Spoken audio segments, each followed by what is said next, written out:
Hello everybody, I'm Robina and I'm going to talk about our emotions, how to unravel our emotions, how to unpack and deconstruct our emotions.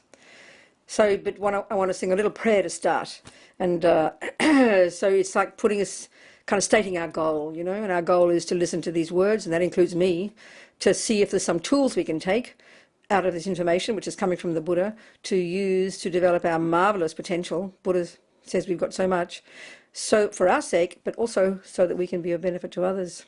Buddha says that a bird needs two wings, wisdom and compassion.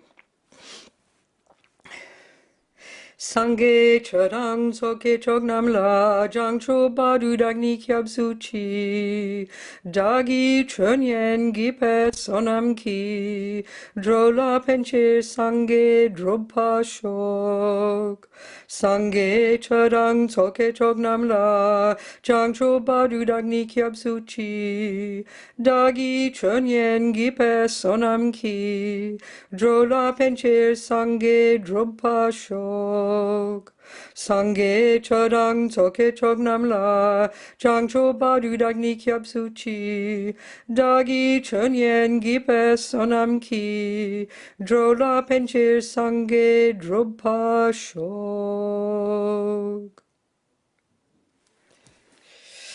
Okay, so why would we want to unravel our emotions? Why would we do that? Because according to Buddha, the mind is his expertise. Mind for the Buddha is absolutely central to life. In fact, the Buddha would say, and it's not meant to be a cliche, that everything comes from the mind. All our happiness and all our suffering start with the mind. So Buddha's deal is the mind. So what is it then? Because we use this word in the West, but he's got such a radically different view that it's really important for us to just get clear his view of what it is and what it's not, But before we even talk about that, it's really important to know how to listen to this, because if we remember that Buddha is not a creator, he doesn't assert a creator. In fact, he's come out of this astonishing tradition of the Indians more than 3,000 years ago. I remember reading in the Dalai Lama recently, and he said it was these Indians more than 3,000 years ago who began this incredible investigation into the nature of self. So Buddha came out of that marvelous tradition and came up with his own findings, his own experiential findings. So what we're going to be talking about is not revelation. It hasn't come from revelation. It's not merely to be believed. It's coming from Buddha's own direct experience, from the depths of his own mind. And basically what it is from his own findings. He's told us that this mind of ours has this remarkable potential. That's one of the crucial points that's very different. In fact, he would say we can all become a Buddha. So the word in Tibetan, sangye, is very interesting. The etymology is very tasty. It really points out what Buddha means, The first syllable of sang implies the utter eradication from our own mind, our own consciousness, of every atom of so-called negativity, misery, ego, fear, drama, all the dramas. The stuff that we think in our culture is utterly normal, But the Buddha would say it's adventitious. It doesn't belong. Therefore, we can get rid of it. The second syllable, sangye, the Tibetan word for Buddha, gye implies the development to perfection of all the goodness, speaking very simply. The Buddha would say this is at the core of our being, So this is the starting point, in a sense, for the Buddha, coming from this Buddha's own findings, that we have this extraordinary potential. So that's the first point about the mind for the Buddha, which is radically different from our views, If I go to you as my therapist and ask you to please give me methods to get rid of all ego, all fear, all depression, all anxiety, and then develop infinite love and compassion for all beings all the time, you will really think I'm mentally ill. But this is exactly what Buddha is saying. So the second point about the mind, that again is radically different from our views, our assumptions in the modern materialist world, is that it's not physical. There's not one atom of our mind that's physical. What he's referring to is all our thoughts, feelings, emotions, unconscious, subconscious, instinct, intuition, this entire spectrum of our inner being. But for him, not one atom of this is physical. He's not saying we don't have a brain, And we know there's marvelous things coming out lately, the last 30 years, in fact, in these discussions with the Dalai Lama and the best Tibetan scholars and meditators, their discussions with the best brains in the West. And there's wonderful coming together of these different models, But the Buddha's view is fundamentally clear. The mind is not your brain. The mind is not physical. So the next point about the mind, it's not your brain, it's not physical. It has this extraordinary potential. But which implies the next point, that is that it's got far more subtle levels of cognition. Essentially, the job of our mind is to cognize. It includes intellect, it includes feelings, emotions. So the Buddha would assert, and this is what they found from these marvelous Indians, they're the ones who came up with this extraordinary psychological skill that we know as single-pointed concentration, or broadly known these days as mindfulness. This marvelous skill that enables a person to go to to access far more subtle levels of their own mind that don't depend upon the brain, that aren't at the level of conceptual, beyond the level of conceptual and sensory. So, of course, in our materialist view, there's no such concept as that, so we tend to think of it as kind of mystical. But this is clear for the Buddha, absolutely fundamental. So, not only that, so the mind is not physical, it goes to far more subtle levels, it has this astonishing potential to be free of the rubbish and full of the goodness. And the final point, a crucial point again, which again flies in the face of all the views we have in the modern world, whether we're religious, whether we believe in a creator, or whether a materialist, and that is that our consciousness, our mind, our thoughts, our feelings, our emotions, our unconscious, this is not the handiwork of someone else. This is the weirdest idea for the Buddha. That we're not the product of a creator, and nor are we the product of our parents. Yes, they give us a body, there's no argument with that. But the Buddha would say our consciousness, our mind is our own. So they have this nice term in Buddhist psychology, mental continuum. So if we track ourselves back, if we had perfect memory, we know very well we'd end up back in the first second of conception in our mummy's womb, So the second before that, egg is in the mummy's body, sperm in the daddy's body, but where's my consciousness? It's got its source in the previous moment, in this river of mental moments, this mental continuum. So clearly we can't prove this immediately. So what do we do as a Buddhist? Well, you take it as your working hypothesis. That's the approach that Buddha takes, Don't just blindly believe nor blindly reject. That's not the view. So taking this as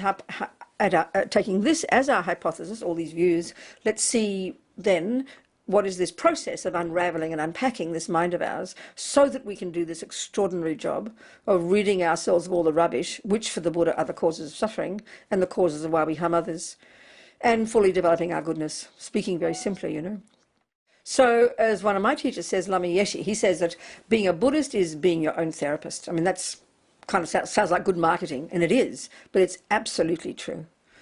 So, but it takes a little bit of a while to kind of get our head around this idea, We understand the idea of therapy. But what we mean by therapy, I think, when we think of, we have problems, we get to the point where maybe things are becoming unbearable. So we go find somebody who can be a sounding board for us to try and look into the causes of my stress, my fears, my depression, And that's marvelous that we have these tools. So you could say the Buddhist view, the Buddhist way of being your own therapist. I mean, it's using these practical skills. As I mentioned, the Buddha took them from the Hindus. This the first step would be to learn how to focus your mind. And this is in its nature, it's not even religious, it's utilizing a state of mind that in the Buddhist model of the mind calls mindfulness.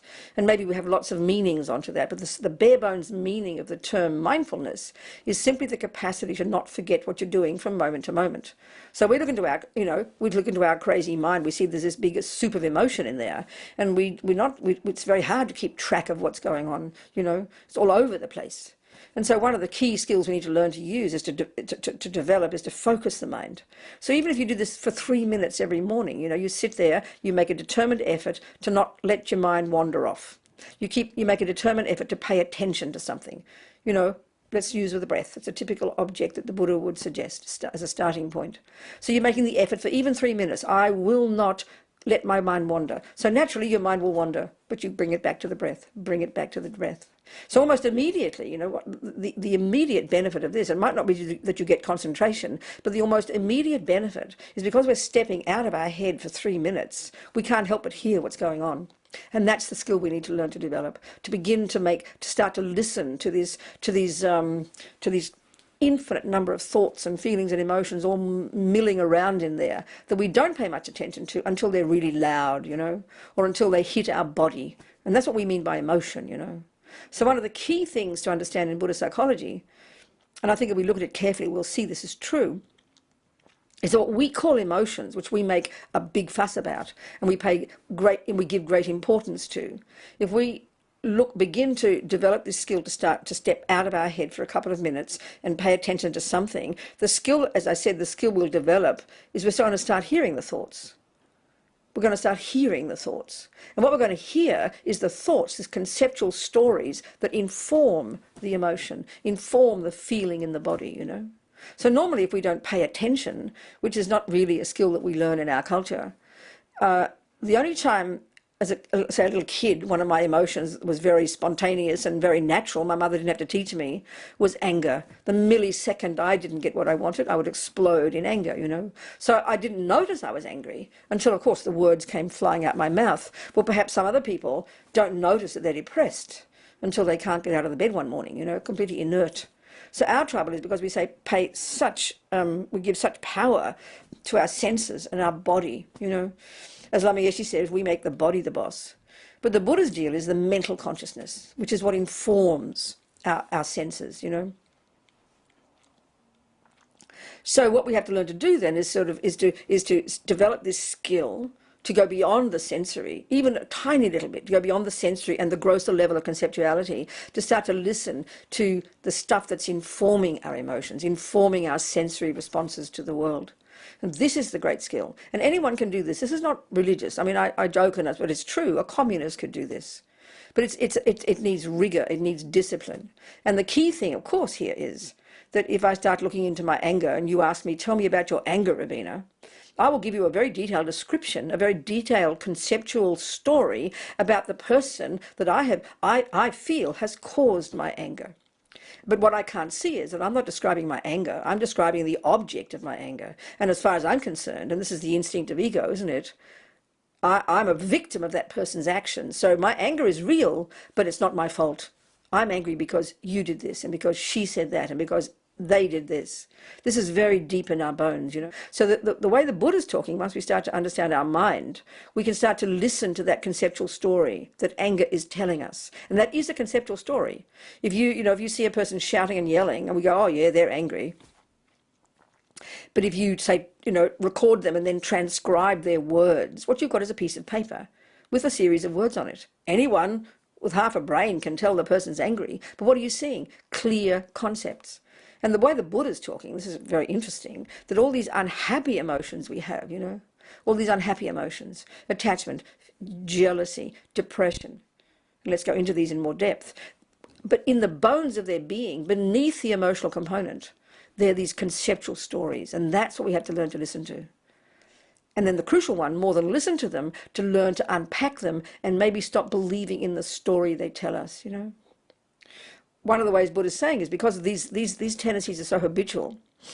And of course, if we take Buddha's view of karma, which is a massive part of Buddha's worldview, it's not just some incidental side point, that, and it's very empowering, actually. I mean, certainly for myself, I find it empowering that I came into this life at the first second conception, programmed with my own tendencies, my kindness, my love, my compassion, my being good at music, my anger, whatever. So for me, even without analysing that too much, this empowers me. It makes me realise that they are my qualities, my mind, and I need to become super familiar with my mind. Why? Because guess what? I can change it. So there's this lovely saying in Buddhism. He says, or maybe Buddha didn't say it, but somebody, I forget. If you can change something, please change it. But if you can't, then what? And I find this super powerful because for many years I've been working with people in prison. And they don't have the luxury, Many of my friends in prison who are devoted Buddhists, they don't have the luxury of changing their external circumstances. We, in fact, do, even though half the time we might as well be in prison. We feel so paralysed by our events and our relationships and our jobs and our external environment. But when you're up against the wall and you can't change anything out there, then you either go mad or you begin to change your mind. And this is what I found my friends in prison who really use these tools. It's so empowering. It's so inspiring, actually. It's so encouraging. So the key is to become our own therapist. And that means to listen to and begin to listen to and hear these conceptual stories. But maybe it gives us more, maybe we have more enthusiasm to do it if we get a clearer picture of Buddha's view of the mind, because the Buddhist model of the mind is very distinct. These words we've just used, love, compassion, depression, jealousy, they're utterly familiar to us. They're completely second nature. But when we think of psychology, we don't tend these days to think those things. They almost sound too simple, you know. Whereas the Buddhist view of the mind hasn't changed in 2,500 years. So the model is most fascinating. And I think to really understand Buddha's model, to understand Buddha's view, we need to understand his model of the mind. And again, of course, initially this came from these amazing Hindus, these remarkable beings more than 3,000 years ago who developed this skill, this psychological skill, as I mentioned, to go into the mind at a more subtle level. They basically mapped the mind. And this is something perhaps even as modern day Buddhists we don't even think about very much.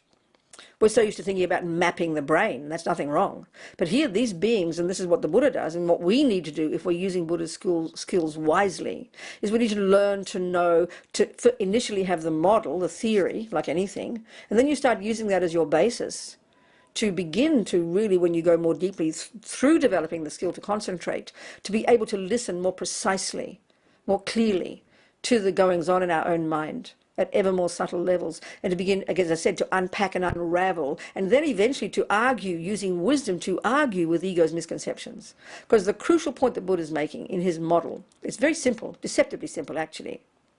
The mental consciousness, the Buddhist view would say, has three categories of states of mind. There's no fourth. And these are deceptively simple initially. We have the so-called negative states of mind, the neurotic ones, the useless ones, the one that Buddha, well, forget the word useless, but the ones that Buddha says are adventitious, that aren't at the core of our being, that we can therefore remove, you know. And there, we know them well. As I said, anger, depression, jealousy, low self-esteem, arrogance, self-hate. And there's like a hierarchy of these. The root one of these, the root delusion as they call it, it's so primordial, it's so instinctive that we practically don't give a name to it. We don't really even recognize such a concept in our culture, in our views of the mind. In fact, you could argue the view of this deeply instinctive misconception of self, which is how the Buddha would label it, is actually the very self that we reinforce in our ordinary daily life, and it's reinforced in our views of psychology in the modern world. I would suggest that.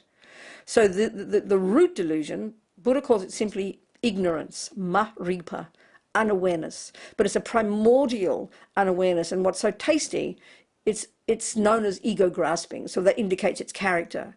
So it's this primordial absolute ignorance of how actually the I and everything else in the universe exists. And all of Buddha's teachings, as we know, lead us to this one, lead us to the understanding of the absence of this fantasy I, lead us to the understanding of so-called emptiness, you know, which of course initially sounds so abstract to us. So in this hierarchy of negative states, there's this ego grasping that then gives rise to the main voice of it, which is called attachment, which then gives rise to anger when attachment doesn't get what it wants, and then all the other dramas from there, you know. And this is what we really have to learn to understand. Then we've got the second category of states of mind, and these are the marvelous ones. These are the ones at the core of our being. You know, love, compassion, empathy. These are the ones that are courageous, wisdom, that give rise to joy and happiness and our ability to help others. And the third category are these like mechanics of the mind that are crucial to develop, that the single point of concentration technique allows us to develop. Something such as concentration, alertness, mindfulness, all these marvelous states that we need to hone so we can do the job of being our own therapist.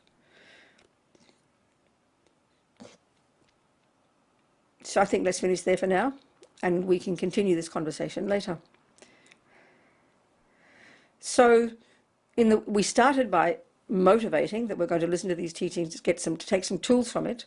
If there have been some tools, fantastic, because we're the boss, not Buddha. That's up to us. So we now think, if there have been any tools in this few moments of our discussion that we can use, how marvelous.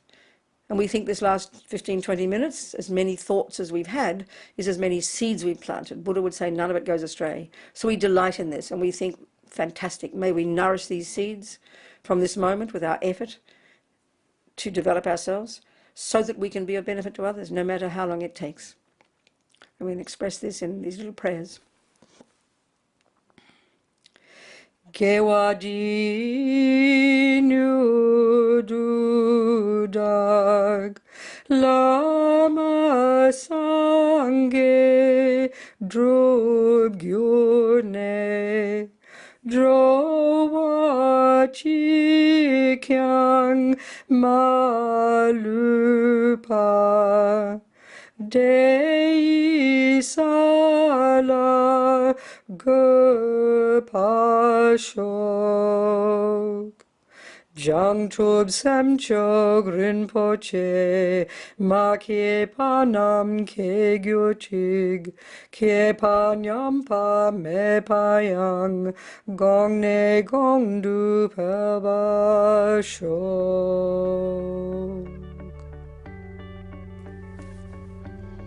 Thank you.